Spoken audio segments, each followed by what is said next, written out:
Esse é o SBGG Cast, o podcast da Sociedade Brasileira de Geriatria e Gerontologia. Por aqui você confere novidades, entrevistas e muito mais. Olá, seja bem-vindo a mais um episódio do SBGG Cast. Hoje vamos falar sobre um tema muito importante para a saúde e a segurança da pessoa idosa: o uso correto de dispositivos de marcha, como bengalas e andadores. Esses dispositivos podem aumentar a autonomia, prevenir quedas e melhorar a confiança durante a caminhada, mas, para trazer benefícios reais, precisam ser indicados e utilizados da maneira adequada. Eu sou Rodrigo Patriota, sou médico geriatra. Para conversar conosco sobre esse assunto, a gente recebe hoje Daniel Vicentini, que é profissional da educação física, e Leane Máximo, fisioterapeuta, que acompanham diariamente pessoas idosas em processo de fortalecimento, adaptação funcional e prevenção de quedas. Sejam muito bem-vindos. Leane, quando a gente fala em dispositivos de marcha, do que exatamente a gente está falando? Olá a todos os ouvintes. Olá, Rodrigo. Obrigada a todos pelo convite. Eu sou Leane, fisioterapeuta, professora aposentada da UFMG e agora atuando na Faculdade de Ciências Médicas, e durante 40 anos me dedico ao envelhecimento. Sou especialista em gerontologia pela SPGG também, né? Quando a gente fala de dispositivos de auxílio à marcha, a gente tem que completar que eles estão incluídos em produtos que fazem parte de um conceito maior, que é o da tecnologia assistiva. E conforme leis brasileiras aqui, né, a tecnologia assistiva, ela inclui produtos como equipamentos, dispositivos, recursos e estratégias que visam a independência, autonomia, qualidade de vida e inclusão social. E dentre eles, nós encontramos os dispositivos de auxílio à marcha, que são bengalas, andadores, muletas, cadeiras de rodas, né? É bom a gente falar para os participantes que esses dispositivos para deambulação, eles são fornecidos gratuitamente pelo SUS por meio de uma portaria do Ministério da Saúde, desde que tenha um pedido médico autorizado, né? Eles são instrumentos fundamentais para manter essa estabilidade perdida ao longo da vida, né? E ocasionado também por doenças que são muito prevalentes com o envelhecimento, né? E às vezes nós temos confusão também quanto o nome desses dispositivos. Por exemplo, as bengalas são diferentes das muletas, né? As muletas axilares, atualmente, a gente nem prescreve mais para pessoas idosas, né? Porque é muito difícil a coordenação motora do treinamento dessas muletas. Além de que, no processo do envelhecimento, nós já temos uma proeminência aqui da cartilagem articular, nós temos uma sarcopenia e os idosos empurram a muleta para a região da axila e pode dar um comprometimento do plexo braquial, dormências, formigamentos. Então, a prescrição adequada desses equipamentos fornece a segurança, né? E mesmo em pessoas com alterações cognitivas, essa prescrição bem feita pode auxiliar no cuidado desse paciente, melhorando também a qualidade de vida do cuidador.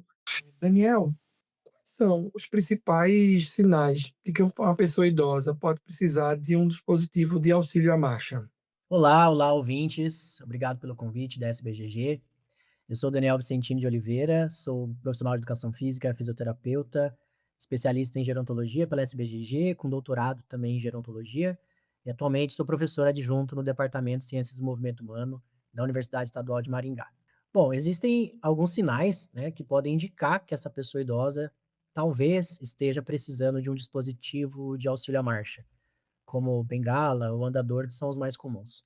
Mas é importante deixar claro que esses sinais não significam automaticamente que esse dispositivo será necessário. Cada caso, né, tem que ser avaliado individualmente, porque sabemos que o envelhecimento ele é muito heterogêneo. Então, existem idosos com 85 anos, por exemplo, extremamente independentes, e outros mais jovens com grande limitação funcional.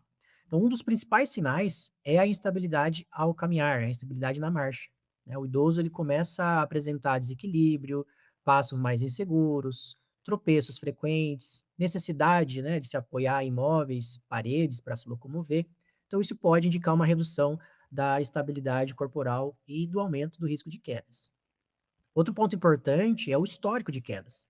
Então, uma queda isolada já merece atenção, principalmente quando ela ocorre dentro de casa, né, durante as atividades simples do cotidiano. Mas mesmo sem a queda acontecer, a gente tem algo chamado de pitofobia, né, o medo de cair, que também é um sinal relevante. Então, muitos idosos passam a evitar caminhar, sair de casa, participar de atividades sociais por insegurança, e isso acaba reduzindo ainda mais a mobilidade e a força, né? Então, a fraqueza muscular, principalmente dos membros inferiores, pode contribuir bastante, né? O idoso ele começa a ter dificuldade para levantar da cadeira, subir degraus, caminhar, né? Dificuldades no equilíbrio durante mudanças de direção. Nós também observamos situações em que começam a surgir dificuldades nas atividades diárias, né? Nas básicas, nas instrumentais, em alguns casos após cirurgias, internações, períodos prolongados de repouso, né, onde tem uma perda funcional temporária, o dispositivo ele pode ser utilizado como um suporte durante a recuperação. Mas o mais importante é a gente entender que esses fatores são exemplos de sinais de alerta e não uma sentença, né, de que todo idoso precisará usar uma bengala ou um andador. Então, por isso, a avaliação profissional ela é fundamental. No teu dia a dia, no teu cotidiano, muitas pessoas idosas resistem ao uso desses dispositivos e por quê? Isso acontece com bastante frequência, né? E muitas vezes não é apenas uma questão física, a gente precisa analisar a questão emocional, social, porque muitas pessoas idosas, elas associam o uso de uma bengala ou de um andador à perda de independência. Então, para elas, começar a usar um dispositivo pode representar um marco do envelhecimento, como se fosse um sinal de fragilidade ou incapacidade, sabe? Então, existe uma resistência natural em utilizar o dispositivo mesmo. Também entram questões relacionadas à autoestima, né? Então, é notório que alguns idosos sentem vergonha, medo de serem julgados por outras pessoas, ou mesmo acreditam que serão vistos como dependentes, como doentes. E a gente sabe que existe um estigma muito forte em relação ao envelhecimento na sociedade, como se envelhecer fosse sinônimo de perda, né? E isso impacta diretamente na aceitação de um recurso como esse. Outro fator importante é a falta de orientação adequada, né? Muitas vezes o idoso nunca recebeu uma explicação clara de que o dispositivo não serve para limitar a vida dele, mas sim, justamente para aumentar a sua segurança, a sua independência, a sua confiança. Então, quando bem indicado, ele vai ajudar a pessoa idosa a continuar andando, continuar saindo de casa e realizando as suas atividades. E existe o medo de ficar dependente. Então, alguns idosos acreditam que, ao começar a usar uma bengala ou um andador, nunca mais vão conseguir andar sem eles. Mas, na prática, o dispositivo ele é uma ferramenta de proteção, é uma ferramenta de funcionalidade. Em muitos casos, ele vai evitar quedas, as fraturas, as internações, perda de independência futura. Então, o mais importante é entendermos que aceitar um dispositivo de auxílio à marcha não significa perder a independência. Muitas vezes significa exatamente o contrário, preservar a capacidade de continuar ativo, continuar seguro e participando da vida social por mais tempo. Dani, como é que a gente pode saber qual tipo de bengala é mais indicado para cada pessoa e cada situação clínica? Como é que a gente pode orientar melhor isso? Eu acho que a avaliação do paciente é o passo primordial para prescrever tanto o tipo quanto a maneira, né, e o treinamento desse paciente. Então, essa prescrição inicial, ela se deve basear em avaliações objetivas, como, por exemplo, essa condição neuromotora do paciente, a força muscular, a resistência, a fadiga, como é que está o controle da postura desse paciente, a parte cardiorrespiratória e o ambiente que o paciente vai utilizar, né? Concordo também com o professor Daniel quando ele fala que o acessório ele pode ser definitivo ou não. Então essa explicação foi muito bem apresentada por ele, porque, por exemplo, quando um paciente tem uma fratura de fêmur, isso pode ser um acessório provisório e não definitivo, né? Então a gente tem que avaliar esse paciente. É uma doença crônica, é irreversível, é uma dor que o paciente tem, ou é um pós-cirúrgico. Então, isso é um tipo de acessório, não só a bengala, mas todos os outros tipos, né? E eu sempre falo para a família dos meus pacientes e até para os meus alunos, né? Que às vezes a boa ideia atrapalha, né? É aquele negócio de pegar o acessório do vizinho, do tio, não está usando mais, então isso é muito importante. Ou então, aquele familiar que vai até a loja e fala: não, eu quero um auxílio para a deambulação do meu avô. E é claro que o vendedor vai vender aquele acessório de maior custo. Chega em casa, não consegue, né? Não foi o tipo ideal para aquele paciente, né? Eu tenho até um caso recente de um familiar que comprou para o paciente idoso um andador articulado, que é um andador que acompanha a marcha fisiológica da pessoa. E ele chegou em casa, achou que o andador estava com uma instabilidade muito grande e mandou soldar o andador. Então, quando a gente chegou lá, falou, mas não era justamente para acompanhar essa marcha fisiológica, né? Então, a prescrição, a escolha do acessório é muito importante ser feita por um profissional qualificado para isso. Não só o tipo, né, mas avaliar o paciente como um todo e a prescrição daquele acessório. Precisa de uma bengala, é de um andador e talvez até de uma cadeira de rodas, né? Então, isso é muito importante, tanto prescrição quanto o treinamento.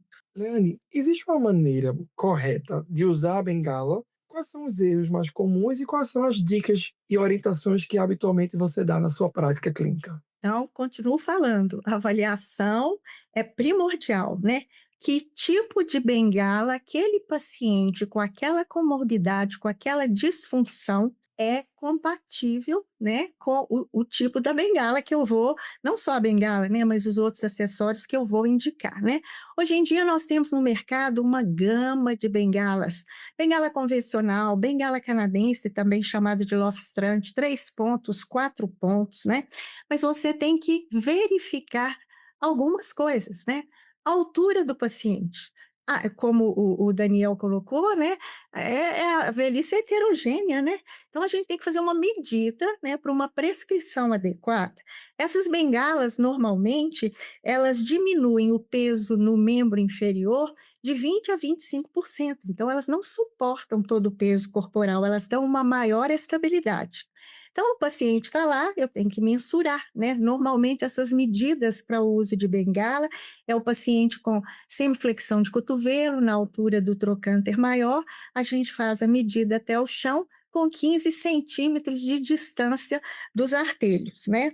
Mas a gente tem que verificar se a ponteira da borracha, da bengala está adequada, se é uma bengala leve para aquele paciente, se é de duro alumínio, se a altura é ajustável, porque o paciente muda ao longo do tempo, né? E também se o paciente aceita aquela bengala. Né? Porque eu tenho pacientes que a bengala melhor para ele é de duro alumínio, e ele me fala, não, eu acho aquela convencional de madeira mais chique. Então, você tem que ir verificando como que é isso, né? Além disso, o treinamento da bengala, né? Não dá para você, olha, toma a bengala e pode sair andando. Você tem que ensinar a pessoa idosa como usar a bengala.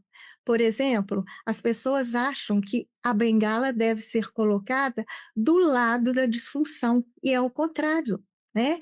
A pessoa que tem uma hemiplegia, ela tem que usar do lado contrário. A pessoa que tem uma cirurgia femoral é do lado contrário, porque senão ela vai aumentar o momento de força dos adutores e forçar mais o lado acometido. Nós temos que ensinar para esse paciente como subir e descer escadas, né? A gente tem que ensinar para ele, olha, você vai colocar para subir a escada, sobe com o membro sadio e desce com o afetado. Então, esses treinamentos são extremamente importantes para que o paciente se adapte, né, àquele acessório. E uma coisa que eu faço muito, uso muito, é deixar o acessório na casa do paciente por um tempo e falar que aquilo faz parte do tratamento da fisioterapia, né. Aí ele acostuma, fala: "Não, isso é um exercício, só tem que andar 20 vezes". E quando a gente vê, ele já se acostumou e aceita aquele acessório. Daniel, quando o andador é mais indicado do que a bengala? Bom, o andador ele costuma ser mais indicado, principalmente quando essa pessoa idosa apresenta um grau maior de instabilidade durante a marcha. Então, diferente da bengala, né, que como a professora Leane comentou, oferece um apoio mais pontual, o andador ele proporciona uma base de apoio muito maior, né, aumentando bastante aí a segurança durante os deslocamentos desse indivíduo. Então ele é bastante utilizado no pós-operatório, né, principalmente após cirurgias ortopédicas, como fratura de fêmur, joelho, quadril, porque vai ajudar a reduzir a sobrecarga e oferecer mais estabilidade enquanto esse idoso está em recuperação, nesse exemplo, né? Nós também indicamos o andador em situações de fraqueza muscular muito importante, especialmente quando a pessoa idosa ela tem dificuldade para sustentar o próprio peso corporal com segurança, né, ou quando ele apresenta alterações importantes de equilíbrio, que uma bengala já não está mais dando conta.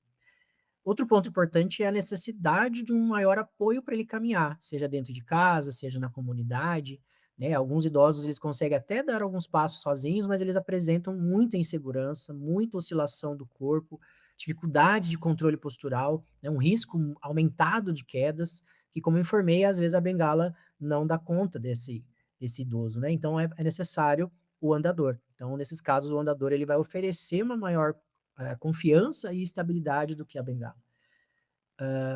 Além disso, ele é muito útil também quando há dificuldade para realizar deslocamentos seguros no dia a dia, né? Caminhar em corredores, ir ao banheiro, levantar da cama, se locomover na comunidade, né, nos ambientes externos. Mas importante ainda é lembrar que a escolha entre bengala e andador, como citado anteriormente, nunca deve ser feita apenas pela preferência, né? O idoso gosta mais da bengala, mas nitidamente a gente vê que ele precisa do andador. Então, o ideal é que exista essa avaliação profissional, considerando equilíbrio, força muscular, controle postural, capacidade funcional, velocidade dessa marcha, o risco que esse idoso tem de cair. A gente sabe que todo idoso tem risco de cair, mas o quão intenso é esse risco, né? Quão aumentado é esse risco, para que assim a gente consiga indicar o dispositivo mais adequado para cada situação. Leane, como o uso correto do andador pode ajudar a pessoa idosa a se manter ativa com segurança, inclusive para manter o seu treino, o seu treino físico, sua fisioterapia, manter suas atividades? Ótima pergunta, Rodrigo. Aí eu vou te perguntar, o uso correto de qual andador que você está falando, né? Porque nós temos vários tipos hoje no mercado. Nós temos o andador fixo, que é aquele com as 4 ponteiras, que é chamado de Zimmer, o andador de Roberts, que tem rodas na frente e ponteiras atrás. Hoje nós temos um andador que tem 3 rodas, né, que é muito usado também. E, a gente tem que pensar, né, a prescrição adequada, né? É um andador que as rodas são pneumáticas, né, isso é importantíssimo. Se as rodas são unidirecionais, porque senão vai virar aquela roda de geladeira que o paciente vai ficar rodando como se fosse um voador, né. Então, prescrição de andadores e bengalas também são feitas dentro da individualidade desse paciente, né. Aceitação não é fácil, como o Daniel colocou, né, mas o treinamento adequado com o tipo específico de andador ainda é mais importante.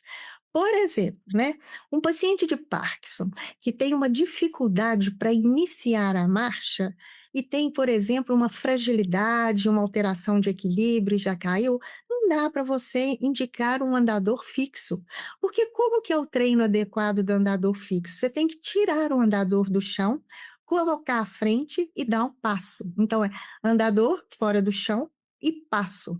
Quando ele tem dificuldade de iniciar, ele não vai conseguir isso, ele vai cair, né? Então seria indicado um andador com rodas dianteiras, para que ele pudesse, né, deambular com mais facilidade. Ao mesmo tempo que a gente fala também de pessoas que têm dificuldade em movimentos de mão, para usar andadores que têm freios, que necessitam frear, né? A pessoa tem uma artrite muito avançada, com deformidades, então essa pega do andador ela tem que ser ajustada para esse tipo de paciente. Frequentemente a gente vê no hospital, né, se depara com pacientes com andador fixo fazendo aquela barulheira, né, empurrando o andador, sendo que o andador deveria ser tirado do solo. Então, o que a gente vê? Prescrição errada e treino inadequado. E é claro, como o professor Daniel aí colocou, esse andador vai favorecer a independência, a autonomia. Essa pessoa vai melhorar a capacidade cardiorrespiratória, ela vai se sentir mais ativo. E quando a gente consegue convencer esse paciente, né, ele vê a independência e a participação social que ele vai ter com o benefício desse acessório. Hoje a gente tem o andador de 3 rodas. Recentemente eu dei o parecer em um artigo falando sobre o andador de 3 rodas, mostrando que ele é eficaz, né?